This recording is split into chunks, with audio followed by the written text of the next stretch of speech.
না, level playing field তো এটা নিয়ে অনেক দলে আপত্তি জানিয়েছে। এটা ফুল আমাদের কাছে মনে হচ্ছে না।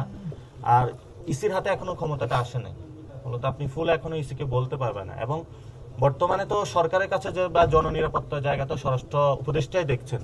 তো সেই জায়গায় বাংলাদেশের নিরাপত্তা কিন্তু খুব নাজুক পরিস্থিতিতে রয়েছে।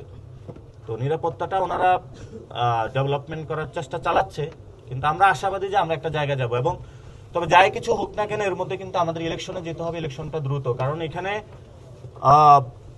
আপনি দেখেছেন শেখ হাসিনা রয়টার্সকে সাক্ষাৎকার দিয়েছে এবং আওয়ামী লীগকে নিয়ে আসার জন্যই অনেকে প্রচেষ্টা চালাচ্ছে। সেই জায়গা থেকে আমরা চাচ্ছি যে একটি স্টেবল গভর্নমেন্টের দিকে যেতে এবং সবাইকে একটি সুন্দর প্রক্রিয়াগত জায়গায় ঐক্যের জায়গাতে নিয়ে আসতে। এখন গণভোট নিয়ে হলো বিএনপি এবং জামাত হলো মুখোমুখি অবস্থানে রয়েছে।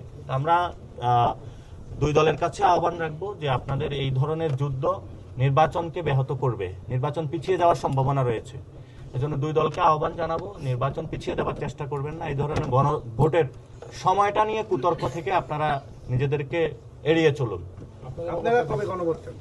গণভোট আমাদের যেটা হলো যে ইলেকশনের দিনে হতে পারে, আগে হতে পারে, এটা নিয়ে কিন্তু আমরা চেয়েছিলাম গণভোটটা যাতে সুষ্ঠু হয় এবং গণভোটে যাতে মানুষের অংশগ্রহণটা ভয়ভীতিহীনভাবে নিশ্চিত করানো যায়, সেটার জন্য কাজ করার জন্য।